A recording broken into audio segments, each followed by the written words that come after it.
누가복음 23장 32절에서 43절까지의 말씀입니다.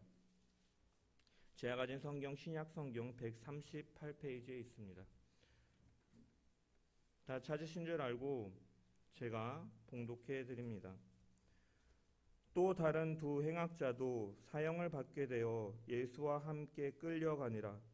해골이라 하는 곳에 이르러 거기서 예수를 십자가에 못 박고, 두 행악자도 그렇게 하니 하나는 우편에 하나는 좌편에 있더라. 이에 예수께서 이르시되 아버지 저들을 사하여 주옵소서, 자기들이 하는 것을 알지 못하니이다 하시더라. 그들이 그의 옷을 나눠 제비 뽑을세 백성은 서서 구경하는데 관리들은 비웃어 이르되 저가 남을 구원하였으니 만일 하나님이 택하신 자 그리스도이면 자신도 구원할지어다 하고, 군인들도 희롱하면서 나와 신포도주를 주며 이르되 네가 만일 유대인의 왕이면 내가 너를 구원하라 하더라. 그의 위에 이는 유대인의 왕이라 쓴 패가 있더라. 달린 행악자 중 하나는 비방하여 이르되 내가 그리스도가 아니냐, 너와 우리를 구원하라 하되, 하나는 그 사람을 꾸짖어 이르되 내가 동일한 정죄를 받고서도 하나님을 두려워하지 아니하느냐.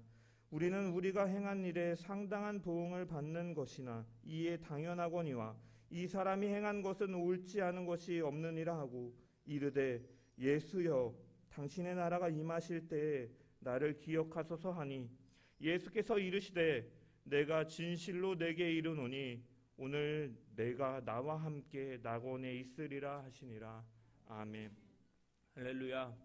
오늘도 말씀을 통한 주의 은혜와 평강이 저와 여러분 가운데 넘치기를 축원합니다. 오늘은 종려주일로 하나님께 예배를 드리고 있습니다.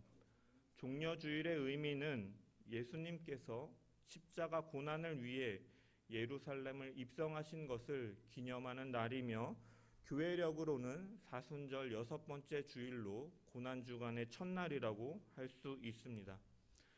예수님께서는 구약의 예언의 말씀, 스가랴 9장의 말씀을 이루시기 위해서 어린 나귀를 타고 예루살렘에 입성하십니다.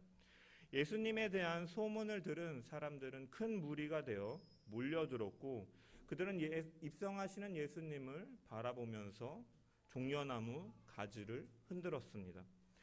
이 종려나무 가지를 보면 굉장히 나무가 곧고 수려하게 뻗어서 아름다운 외형을 가지고 있습니다. 그래서 이 나무가 영광, 아름다움이라는 의미를 가지고 있는데, 또한 이 나무가 어떤 때 사용되냐면 이 기쁨의 승리를 의미하여서 이 전쟁에서 승리하고 돌아오는 이 영웅들을 환영하는 행사 때 주로 사용되어지는 나무입니다. 이들은 예수님께 이 종려나무 가지를 흔들었는데, 이것은 어떠한 의미냐면 자신들에게 독립을 허락해 줄, 그 승리를 허락해 줄 왕으로서 그들이 예수님을 보았기 때문에, 정치적 메시아로 그들이 보았기 때문에 종려나무 가지를 흔들면서 예수님을 환영하였던 것입니다. 그러나 사실 그들의 생각과는 다르게 예수님께서는 십자가의 죽으심으로 세상 임금, 공중의 권세 잡은 자로부터 승리하셨고, 사탄으로부터 승리하셨고, 죄로부터의 승리, 그래서 믿는 자에게 구원을 주시는 메시아로서 오셨음을 사실은 예루살렘 입성에 공식적으로 선포하는 것이고, 또한 부활을 통하여서 사망 권세로부터 승리하심을 선포하는 이러한 신학적인 의미가, 그들은 종려나무 가지를 정치적 메시아로서 환영하는 의미로 흔들었지만 사실 이 종려나무에는 죄와 사망으로부터, 사단으로부터 승리하신 예수 그리스도의 승리가 담겨 있다라고 여러분 기억하면서 우리는 이 종려주의를 바라봐야 될 것입니다. 이렇게 입성하신 예수님께서 입성하신 후에 오늘 본문을 보면 제가 계속해서 지금 말씀을 드리고 있는데 자신의 사역의 정점에 이르고 있습니다. 저번 주에 요한복음 12장을 통하여서 예수님께서 헬라인들이 자신을 만나러 왔다, 제자들이 말을 전하니까 인자가 영광을 받을 때가 되었다라고 말씀을 하시면서 자신의 십자가 사역에 대해서 예고하시는 그 말씀을 우리가 나누었습니다. 예수님에게 있어서 영광이라는 것은 세상의 인기와 세상의 모든 사람들이 환영하고 따르고 자신을 주목하여 보는 데 있는 것이 아니라 십자가의 달리심이 그분께는 영광으로 알았다라고 말씀을 드렸습니다. 왜냐하면 자신의 죽음, 이 십자가에서의 사역은 성부 하나님께서 바로 성자 예수 그리스도께 맡기신 사명이었기 때문입니다. 그래서 그분은 공생의 시작부터 이 사명을 잃지 않고 걸어가셨습니다. 세례 요한에게 세례를 받으실 때 보라 세상 죄를 지고 가는 하나님의 어린 양이로다 말씀하시고 사람들이 모두 주목하여 보는 그 시점에도 주님은 영광이 십자가라고 말씀하셨던 것입니다. 이제 오늘 본문을 통해서 십자가에서 죽으시는 예수님을 우리가 살펴보고 은혜를 나누기를 원합니다. 오늘 본문 33절에 보면 이제 예수님께서 해골이라는 장소에 도착하십니다. 이 해골이라는 단어는 헬라어로 크라니온이라는 단어인데 이것을 그 당시 유대인들이 사용하는 아람어로 음역하면 골고다라는 단어이고 이 라틴어로 말하면 칼바리아이, 갈보리. 그래서 해골, 골고다, 갈보리 사실은 우리가 모두 같은 곳을 지칭하는 단어라고 우리가 생각을 하시면 됩니다. 주님은 이 해골, 골고다, 갈보리에서 십자가에 못 박히십니다. 여러분 주님께서 당하신 이 십자가형은요 원래는 페르시아 때부터 시작돼서 이 로마 시대까지 이어온 형벌입니다. 그래서 에스라 6장에도 보면 사실 이 십자가 형벌에 대해서 잠깐 다루고 있는 구절이 나오는데 여러분 십자가형은 땅에서부터 이렇게 올려져서 죽어지는 그러한 형벌입니다. 이것이 무슨 의미가 있냐면 죄인의 이 더럽고 추악함이 이 땅에 옮겨지지 않도록 하기 위해서 지면으로부터 들어서 죽이는 그러한 형벌이라는 의미를 담고 있습니다. 그래서 그런 의미로 봤을 때 십자가형은 굉장히 이 더러움이 땅에 옮겨지지 않길 바랄 만큼 굉장히 극악무도한 죄인들에게 내려지는 형벌이었던 것입니다.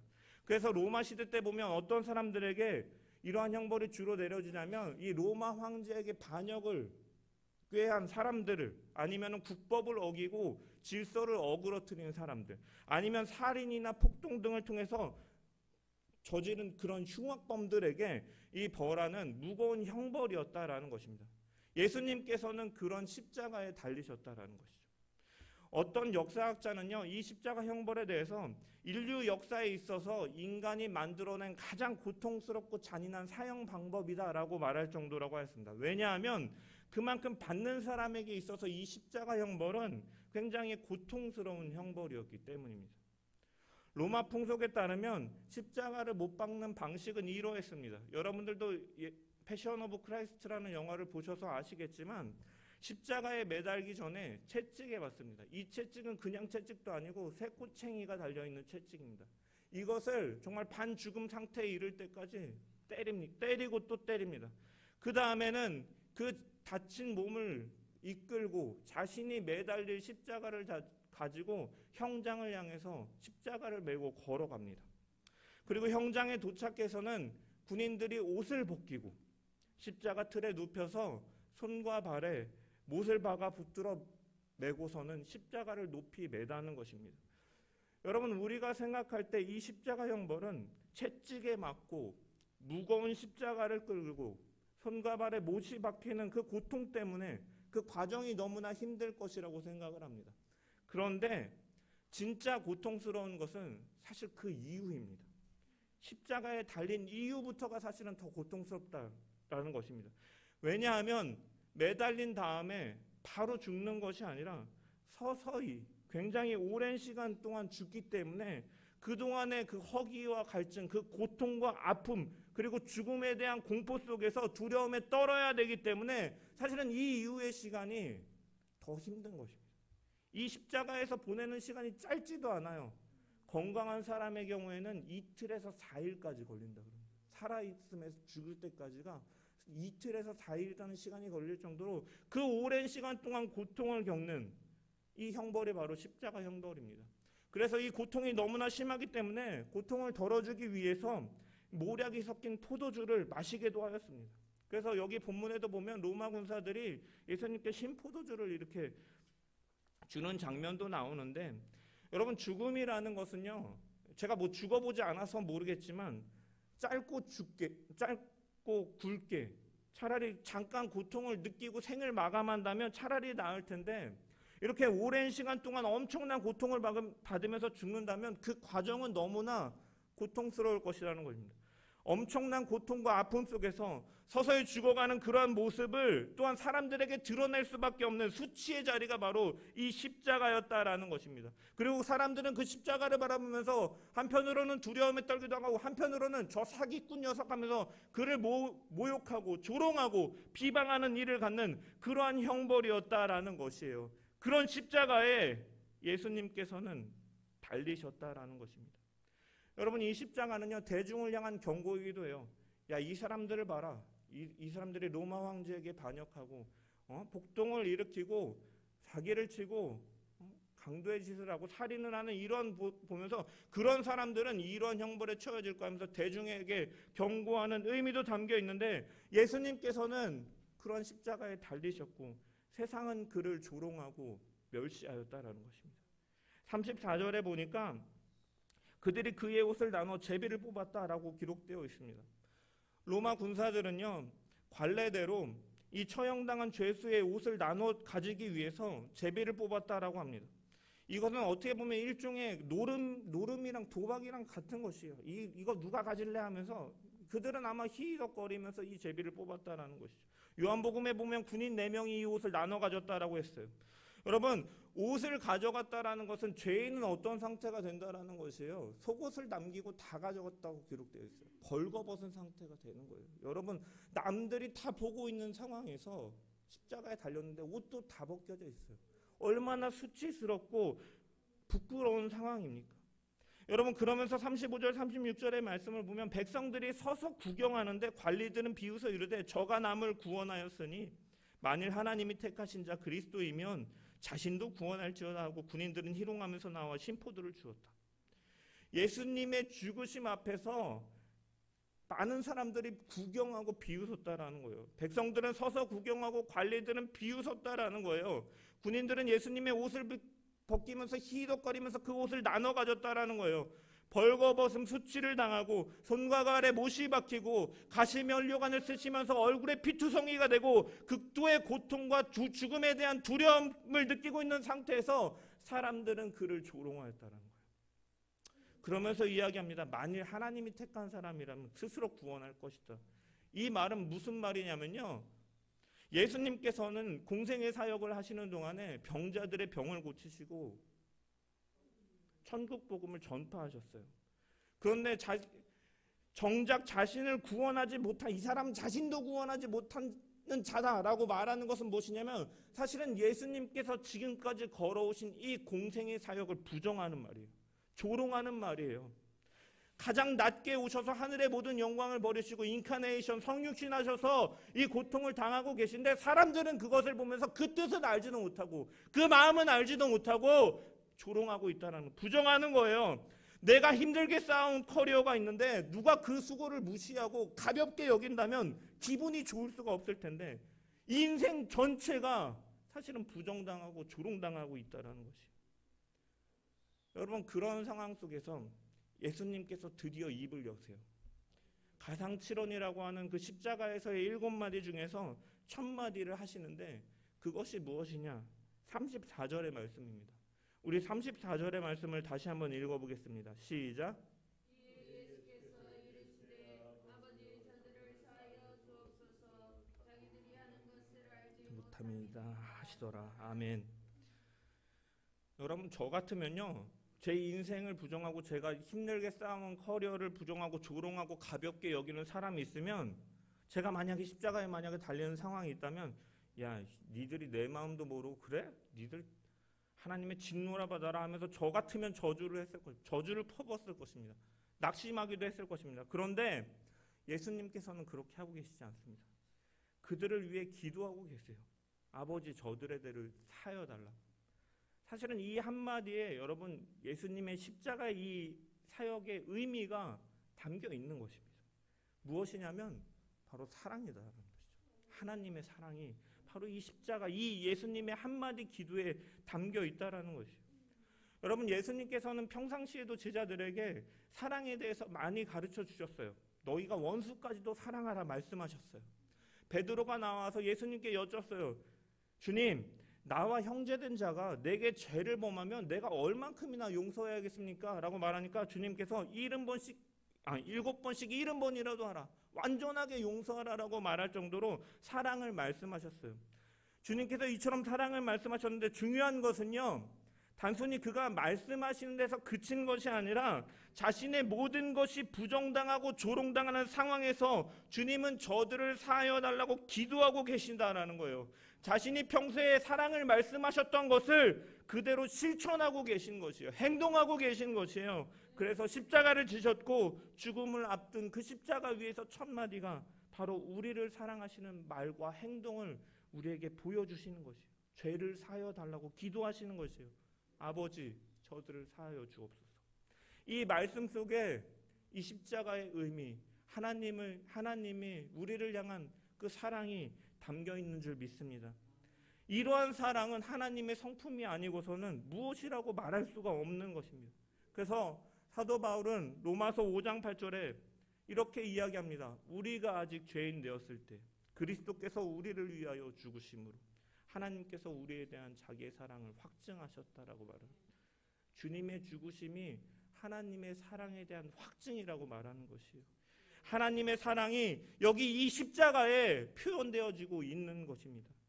이 예수님의 사랑은 자신을 사랑하는 자들, 자신을 따르는 자들에게만 이루어진 것이 아니에요. 자기를 시기하고 미워하고 모함하는 종교 지도자들, 상부의 명령에 따라서 희덕거리면서 자기를 죽이고 있는 로마 군사들, 어떻게 보면 구경하고 비방하고 우스갯소리로 주님의 모든 그 삶을 부정하는 그러한 사람들에게도 주님께서는 사랑으로 품고 용서의 기도를 하고 계시다라는 거예요.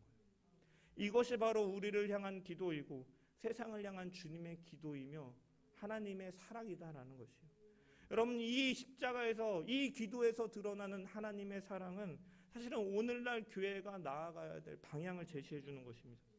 여러분, 세상은 이 기독교를 개독교라고 부르고 이 신자들을 향해서 제가 네티즌 댓글들도 보면은 이 약도 없는 정신병자들이라고 말하더라고요. 제가 어제도 커뮤니티 하나 가서 보는데 그렇게 조롱을 합니다.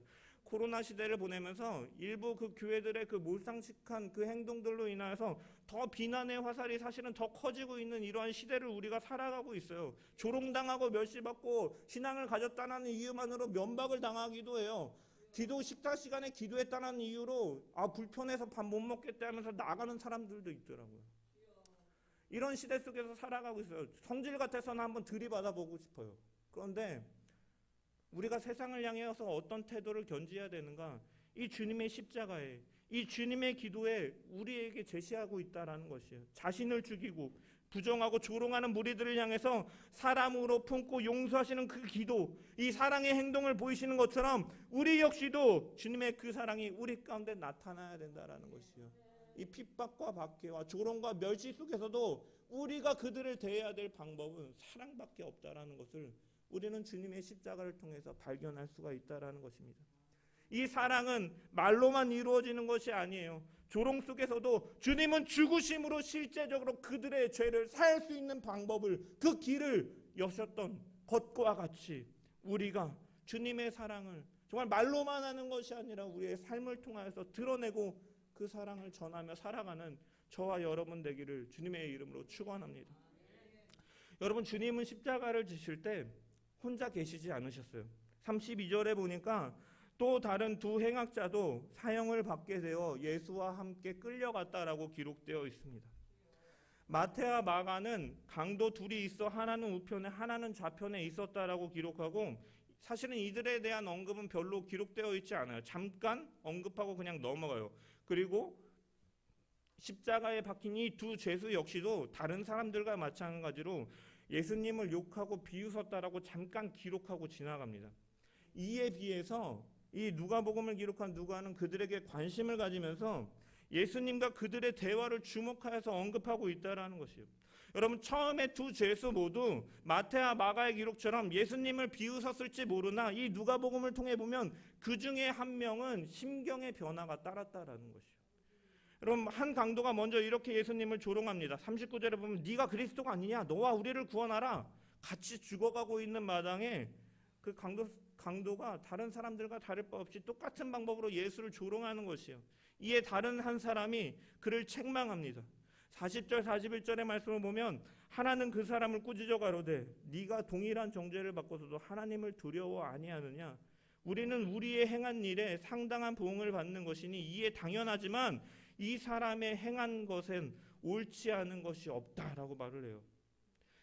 여러분, 한 사람의 강도는요, 마지막까지 죽어가면서도 자신의 죄를 깨닫지 못하고 예수님을 조롱하지만, 다른 한 사람은요, 처음에는 예수님을 비방하고 조롱하였지만 최후의 순간을 향해 가면서 자기의 죄를 깨닫습니다. 그는 자신의 죄를 깨달았기 때문에 나는 사실 이 십자가에 죽어 마땅한 자이지만 이분은 십자가에 못 박힐 만한 아무런 이유가 없는 분이다라고 확신하면서 이 다른 사람에게 말을 하고 있습니다. 여러분, 마태와 마가의 기록에서처럼 같이 비방하고 같이 욕하던 이 사람의 마음을 움직였던 것이 무엇이었을까요? 여러분, 특별한 계기가 있다면 아마 누가는 어떤 사건을 기록하였을 것입니다. 그런데 이 누가가 기록한 것은요, 아까도 언급한 예수님의 첫마디, 그 용서의 기도뿐이에요. 여러분, 이 사람의 마음이 움직인 것은 무엇 때문에 움직였냐면 그가 이 예수님의 사랑을 통하여서 하나님의 마음을 느꼈기 때문입니다.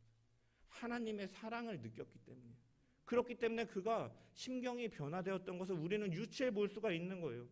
예수님이 입을 열어서 기도하시는 그 내용을 들으면서 행동을 보면서 세상 모든 사람이 자기를 구경하고 조롱하고 욕하고 그동안에 해온 모든 것을 부정하는 상황 속에서도 그들을 용서하시고 사랑하시는 모습을 보면서 나를 본 자가 아버지를 본 것과 같다 말씀하신 것처럼 이 예수 그리스도의 사랑을 통하여서 하나님의 사랑을 느끼게 되고 그가 변화되었다라는 것이죠.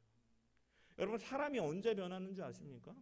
아무리 매질을 하고요, 강하게 해도 외형은 잠시 바뀔 수 있을지 모르나 그 사람의 내면은 바뀌지 않아요. 그런데 사람이 바뀔 수 있는 한 가지가 있는데 그것이 뭐냐면 누군가 나를 사랑하는 그 마음을 진심으로 느낄 때 바뀌어요. 청소년들을 교화시킬 때요, 이 사회복지사들이 정말 마음으로 다가가고 그 청소년들이 처음에는 마음을 열지 않지만 진짜 그들을 위하는 그 복지사의 마음을 알게 될 때 그들이 마음을 열고 변화되는 모습을 저는 실습이나 이런 현장을 통해서 봤는데 정말로 그렇다라는 것이에요. 사람이 변하는 것은요, 사랑을 느낄 때예요. 제가 그 CBS 방송 중에 새롭게 하소서라는 방송을 봤는데 그 탱크 목사라는 그 홍민기 목사님께서 나오셔서 이런 간증하시는 내용을 제가 들었습니다. 그가 학창 시절에 PK예요, 그분이. 목사님 아들이에요. 그런데 그가 이제 목사님 그 아버지 목사님께서 이제 이민교회를 가셔서 섬기게 됐는데 그 이민교회에서 너무나 그 목사 아들이라는 타이틀 때문에 너무나 많은 스트레스를 받고 부모님이 부당한 대우를 당하는 것을 보면서 화가 점차 굉장히 많이 쌓였다 그래요. 그래서 자기가 중학교 때까지만 해도 굉장히 모범생이었는데 이 화가 쌓여서 이 고등학교 때는요, 학교도 안 가고 남의 학교 가서 두들겨 패고 막 이런 조폭처럼 건달처럼 이런 생활을 했다고 합니다. 이런 싸움이나 하고 다니다가 그의 삶에 전환기가 찾아왔다 그래요. 그것은 뭐냐면 어떤 계기였냐면 하나님의 사랑을 그가 느끼게 되면서부터 변화되었다 그래요. 정말로 하나님께서 그렇게 만나를 공급하여 주시고 일용할 양식을 공급하여 주시는 하나님이신데 왜 우리 부모님은 도와주시지 않아? 왜 나는 이렇게 길을 가는 동안에 왜 이렇게 아무 방치해두고 아무 조치도 취하지 않으시는 거야? 라고 그가 불만을 가지고 어느 날 교회를 찾아가서 하나님한테 하나님, 나 이제 당신과 연을 끊을 겁니다 라고 막 외치는데 자기가 정신을 차려보니까 하나님 앞에서 나뒹굴고 있더라는 거예요. 그렇게까지 내가 하나님께 했음에도 불구하고 하나님은 나를 이렇게 사랑하시는구나를 깨닫게 되면서 그가 변화되기 시작했다라고 고백하는 그 간증을 제가 들었습니다. 그러면서 예수님이 십자가의 고난을 당하실 때도 하나님은 묵묵하게 그 길을 지켜보신 것처럼 하나님께서 반응하지 않지만 그것이 우리와 함께 하시는 것이다라는 사실을 깨달으면서 그가 이제 변화되기 시작하였다라는 간증을 하는 것을 제가 방송을 통하여서 보았습니다. 마찬가지로 이 한 사람의 강도는요, 마지막 숨을 거두기 전에 하나님의 사랑을 느끼고 그 예수님의 사랑을 통하여서 그분을 주로 영접한 것입니다. 그래서 그가 이렇게 말을 합니다. 예수여, 당신의 나라가 임하실 때 나를 생각하소서. 예수님께서 이렇게 말씀하세요. 예수님께서 보시면 그 강도에 대답해 내가 진실로 내게 이르노니 오늘 내가 나와 함께 낙원에 있으리라. 이렇게 말씀하십니다. 예수님께 기억해달라고 부탁을 하고 예수님께서는 기억하시겠다고 대답하시는 것이요. 여러분, 이 강도의 신앙을 여러분들은 어떻게 보십니까? 여러분, 이 강도의 신앙을요, 어떤 사람들은 부끄러운 구원의 표본이다라고 이야기하는 자들도 있어요. 평생 죄 속에서 살다가 죽기 직전에 예수 믿고 가까스레 구원받은 사람의 표본으로 제시되기도 해요. 그런데 사실 우리가 여러분 아시겠지만 구원에 부끄러운 게 어디 있고 자랑할 게 어디 있습니까? 사실 모든 게 다 하나님의 은혜 속에서 이루어지는 것인데 감사할 것뿐인 것입니다. 근데 아무튼 어쨌든 사람들은 죄 짓고 살다가 죽을 때쯤 이 예수를 구주로 고백한 표본으로 강도의 신앙을 폄하한다라는 것이죠. 그래서 기독교인을 가리켜서 지들은 마음대로 죄 짓고 살다가 마지막에 회개하면 용서받았다라고 정신승리하면서 사는 파렴치한 사람들이다라고 비난하는 경우들도 있어요. 정말 그렇다면 비난받아야겠지만 여러분, 이 강도의 상황을 한번 생각해 보시길 바랍니다. 여러분, 이 사람이요, 마지막까지 기회를 미루다가 미는 게 아니에요. 예수님을 만나고 그분을 만나고 첫 번째 그 기회에, 은혜의 그 기회에 그가 예수님을 만나고 그 예수님을 믿고 영접한 것이에요. 그리고 여러분, 이 강도가요, 예수님을 구주로 영접한 이 순간은요, 상황적으로 봤을 때 결코 예수님을 믿기 쉬운 상황이 아니었다라는 것이죠. 여러분, 이 예수님은 지금 어떤 상황이에요? 십자가에 달려 죽고 있는 상황이다라는 거예요. 메시아가 아니라 오히려 백성을 속인 사기꾼처럼 여겨지기 쉬운 상황이다라는 것이에요. 예수님께서 나사로를 죽은 자 가운데서 살리시고 예수님께서 축복 기도를 하셔서 5,000명이라는 사람들이 보리떡 5개와 물고기 2마리를 먹고 12광주리가 남는 이러한 사건 속에서 그를 봤다면, 예수님을 봤다면 그가 믿기가 쉬웠을지도 모르겠어요. 그런데 아니면 혹은 예수님께서 십자가에 못 박히신 다음에 해가 빛을 잃고 온 땅에 어두움이 덮어갈 때, 자연현상에 이상한 것들이, 초자연적인 현상들이 일어날 때, 휘장이 위로부터 아래까지 돌로 찢어지고 땅이 진동하고 바위가 터지고 죽은 자들의 몸이 일어난 때였다면 오히려 믿기 쉬웠을 수도 있을 것이요. 그런데 그 어떤 부활이나 죽음에 대한 승리나 이러한 징조가 보이지 않는 그저 십자가에서 죽어가는 절망적인 상황에서 그는 예수님을 의지하고 예수님을 주로 고백하고 있는 것입니다. 여러분, 다른 사람들은 조롱하고 있는 상황에서 혼자 진실로 예수님을 믿는다라는 것은 기적이고 사실은 놀라운 신앙이다라는 것이죠. 폄하될 것이 아니라 사실은 정말로 놀라운 신앙이다라는 거예요. 여러분, 회심한 강도는 아무 선한 일을 하지 못하고 구원받았다라고 생각하는 경우들도 있습니다. 그런데 그에게도 회심의 열매를 볼 수가 있어요. 여러분, 수제자 베드로까지도 예수님께서 십자가를 지실 때 그 두려움 앞에서 닭이 울기 전에 부인하고 떠나지만 이 강도는요, 마지막까지 주님의 곁에 서서 주님을 변호하는, 주님을 위로하는, 주님의 구주 되심을 선포하는 자로 그가 주님과 함께하고 있다는 것이에요. 주님의 비방하는 다른 강도를 책망하고 모든 사람들이 주님을 비방할 때 홀로 주님 편에 서서 이분은 아무 잘못이 없는 분이시다 라고 그를 변호하는 신앙의 열매가 맺혀지고 있다라는 것이에요. 여러분, 예수님께서 이 사람을 보시면서 어떤 심경을 가지셨겠습니까? 자신의 십자가의 첫 열매가 바로 이 옆에서 나오고 있음을 보면서 아마 주님은 그 고통 가운데서도 우리가 사람이 성과가 나타날 때, 인풋 대비 아웃풋이 있을 때 보람을 느끼는 것처럼 십자가에서 죽으시는 가운데 이 사람이 그 십자가의 사랑을 보고 느끼고 체험하며 열매가 맺어지는 모습을 보면서 아마 주님께서는 위로를 받으셨을 것입니다. 여러분, 주님은 이런 자의 신앙을 기뻐하신다라는 거예요. 여러분, 기독교가 잘 나갈 때가 있었어요. 유명인들이, 잘 나가는 사람들이 교회에 나와서 교제하는 것이 명예일 때가 있었고 권력이었던 시기가 있었어요. 이민사회는 특히 이런 문화들이 있잖아요. 그 사회의 등용문처럼 한인교회에 가야만 그 커뮤니티 속에 들어가게 되고 이렇게 활동하고 교제하기 유익하기 때문에 사람들이 교회로 왔었다라는 거예요. 그런데 이제는요, 그러한 시대는 지나갔어요. 기독교는 조롱당하고 박해받고 멸시받고 신앙생활을 한다라는 것은 사회로부터 손해가 돼요. 여러분, 이런 시대 속에서 많은 사람들이 교회를 떠나고 있어요. 적당히 타협하면서 사람들에게 보이지 않고 숨기지 않고 그리스도의 정체성을 드러내지 않으면서 살아가는 자들이 많이 있어요. 그런 가운데서 우리는 어떻게 살아가야 되겠습니까?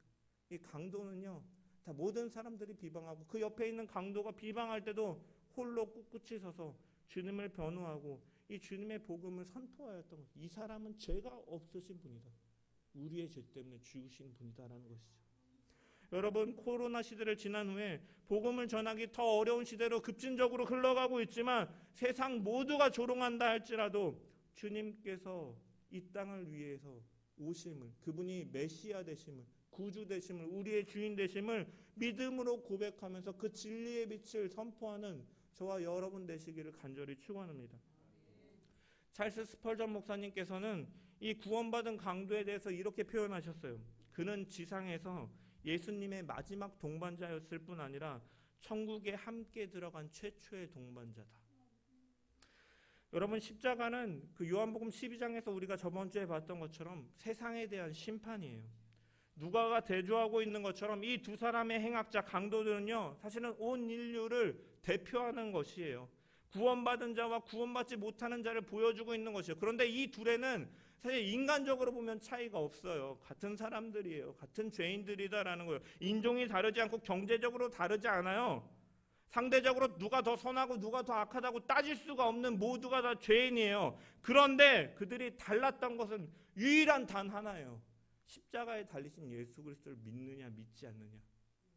그렇기 때문에 요한복음의 요한도 십자가는 세상을 향한 심판이다라고 언급을 하는 것입니다. 온 인류, 온 세계, 온 문화가 십자가 하나로 사실은 구분된다라는 것이에요. 여러분, 이 십자가가 기독교 신앙의 전부인 줄 믿습니다. 여러분, 행악자는 42절에 말합니다. 당신의 나라가 임할 때 나를 기억하여 주세요. 주님, 나를 기억하여 주세요. 나도 데려가 주세요. 이에 예수님께서 말씀하세요. 내가 진실로 내게 이르노니 오늘 네가 나와 함께 낙원에 있으리라. 이 말은 무슨 말이냐면 예수님께서 그를 기억하시겠다라는 거예요. 주님은 이처럼 기억하시는 분이다라는 거예요. 자녀들을 기억하는 분이다라는 거예요. 여러분, 우리가 구원을 받는 이유는요, 우리가 구원을 받는 근거는요, 우리의 선행이나 노력이나 행위가 아니라 하나님께서 우리를 기억하시기 때문이에요. 하나님의 자녀들을 기억하시기 때문에 우리가 구원받는 것이에요. 하나님께서 저와 여러분들의 이름을 잊지 않고 기억하시기 때문에, 사정을 잊지 않고 언제나 기억하시고 붙들고 가시기 때문에 우리가 구원받은 자녀들이 되는 것입니다. 하나님께서는 우리를 그 십자가를 통해서 용서하시기로 작정하셨어요. 그래서 동이 서에서 먼 것과 같이 우리의 죄가를 우리에게서 멀리 옮기시겠다고 말씀하신 것을 기억하시는 분이다라는 거예요. 십자가를 통해서 우리의 죄를 멀리 옮기시겠다라는 말을 하시고 구약에 하시고 기억하시는 분이시다라는 거예요. 우리의 죄가 아무리 주홍같이 붉을지라도 눈과 같이 정케 하시겠다는 말씀을 기억하는 분이시다라는 것이에요.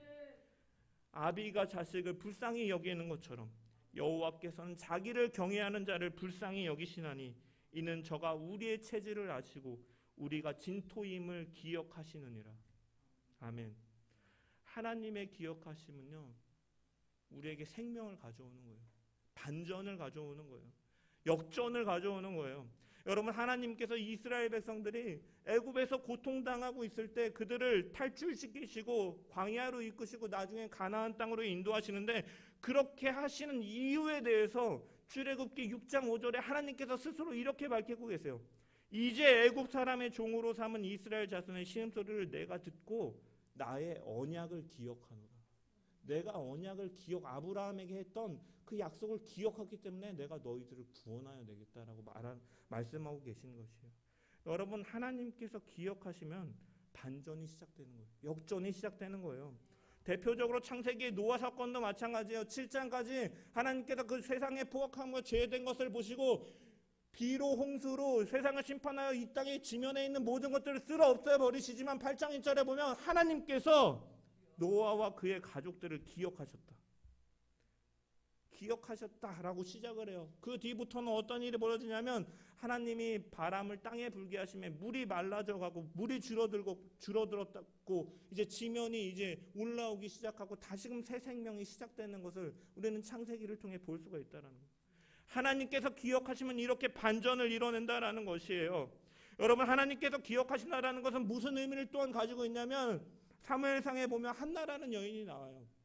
엘가나의 부인 한나. 이 여인은 결혼을 한 지 오래가 됐지만 애가 없었어요. 그 당시에 여인이 애를 갖지 못한다라는 것은요, 굉장히 불명예스러운 것이에요. 수치스러운 것이에요. 그래서 이 사람이 실로에 나와서 날마다 기도합니다. 그리고 어느 날 그가 기도하고 돌아갔을 때 하나님께서 이렇게 말씀하세요. 한나를 여호와께서 생각하신지라, 기억하신지라. 그러니까 그 뒤에 한나가 사무엘을 가지게 되는 내용이 나오는 것입니다. 하나님께서 기억하시니까 반전이 되고 역전이 되고 은혜를 입어서 사무엘을 낳게 되었다라는 것입니다. 여러분, 이 하나님께서 바로 우리를 기억하신다는 거예요. 우리에게 은혜를 베푸신다라는 것이에요. 우리를 구원하시겠다라는 의지를 보여주고 계신 것이에요. 왜? 하나님이 약속하셨기 때문에. 그리고 하나님은 사랑이시기 때문에 그 사랑으로 우리를 구원하신다는 것입니다. 여러분, 베드로는 예수님의 제자, 수제자였지만 자신의 연약함을 알지 못하는 사람이었어요. 그래서 순환을 예고하시는 예수님께 주님, 내가 죽기를 각오했습니다. 내가 죽을 때까지 주님을 따르겠습니다. 강하게 이야기해요. 자신 있게 이야기해요. 그러니까 예수님께서 닭이 2번 울기 전에 네가 나를 3번 부인할 것이다. 주님은 알고 계셨어요. 우리의 연약함. 아까 시편 기자의 고백과 같이 진토와 같은 우리를 주님은 알고 계시다라는 거예요. 그래서 주님은 베드로에게 이렇게 말씀하셨어요. 사탄이 너를 밀가부르듯이 하려고 하였으나 내가 너를 위하여 내 믿음이 떨어지지 않게 기도하였다. 여러분, 십자가 이후에 회복된 베드로의 믿음은요, 베드로 자신이 성취한 것이 아니에요. 하나님께서 기억하신 결과고 주님께서 기도하셨기 때문에 성령이 함께 하심의 결과로 나타나는 것임을 우리가 기억해야 된다는 것이에요. 바로 걸으려고 해도 바로 걸을 수가 없고, 미워하지 않으려고 해도 미워하게 되는 마음을 갖는 우리가, 어떻게 보면 스스로 아무것도 할 수 없는 강도와 같은 우리를 주님께서는 기억하시기 때문에 우리에게 소망이 있고 우리가 구원받은 하나님의 자녀가 된다라는 사실입니다. 제가 에베소서 2장의 말씀을 가지고 죽은 자를 살리시는 그 하나님의 큰 능력이 우리를 그리스도와 함께 살리셨고, 우리를 그리스도와 함께 일으키셨고, 우리를 그리스도와 함께 보좌 우편에 앉히셨다, 영광의 자리에 앉히셨다라는 그 하나님의 기억하심이, 그 사랑하심이 우리 가운데 있기에 소망이 있는 줄 믿습니다. 설교를 준비하면서 예화를 찾다 보니까 존 뉴턴 목사님이라는 분의 이야기가 나왔어요. 40년 동안 목회를 하셨던 분인데 이분이 목회를 하면서도 평생 동안 지워지지 않는 한 가지가 있었다라는 거예요. 뭐냐면 나 같은 죄인도 용서받을 수 있을까 하는 것이었다는 거예요. 왜냐하면 그가 젊을 때 그가 그 노예들을 잡아다가 파는 이 노예 상인으로 일을 했던 적이 있기 때문에 나 같은 끔찍한 죄인도 과연 용서받을 수 있을까 하는 마음을 한편에 가지고 있었다라는 거예요. 그런데 그가 이 문제를 가지고 고민하고 기도하는 중에 하나님의 음성을 듣고 내 죄사함을 받았다라는 확신을 가지고 그가 울면서 시를 쓴 게 무엇이냐면 바로 찬송가 305장. 나 같은 죄인 살리신 그 은혜 놀라워. 잃었던 생명 찾았고 광명을 얻었네. 큰 죄악에서 건지신 주 은혜 고마워. 나 처음 믿은 그 시간 귀하고 귀하다. 이제껏 내가 산 것도 주님의 은혜라. 또 나를 장차 본향에 인도해 주시리. 거기서 우리 영원히 주님의 은혜로 해같이 밝게 살면서 주 찬양하리라. 하나님께서는 자신의 백성들을 기억하시기 때문에 소망이 있다라는 거예요. 그래서 자신의 약속을 성취하시려고 예수님께서 성육신하시고 십자가 사건으로 그 사랑을 확증하셨고 그 사랑으로 우리를 구원하셨다라는 거예요. 우리는 연약하고 정말 넘어지기 쉬운 존재라는 거예요. 진토, 흙과 같은 존재, 가벼이 바람이 불면 날아갈 것 같은 그러한 존재라는 거예요. 그래서 사탄이 밀가부르듯이 너희를 흔들려고 한다라는 거예요. 우는 사자와 같이 삼킬자를 찾으며 다루는 이러한 상황 속에서 우리 자신에게는 소망이 없어요. 그런데 우리가 소망이 있는 것은 무엇이냐면 주님께서 우리를 사랑하시고 주님께서 우리를 위해서 기도하시고 성령께서 우리와 함께 하시기 때문에 하나님의 구원의 사역은 이루어져 간다라는 것입니다. 그렇기 때문에 확신이 있어야 되는 것이에요. 최고의 사랑으로 우리를 사랑하시기 때문에 우리에게 소망이 있는 줄 믿습니다.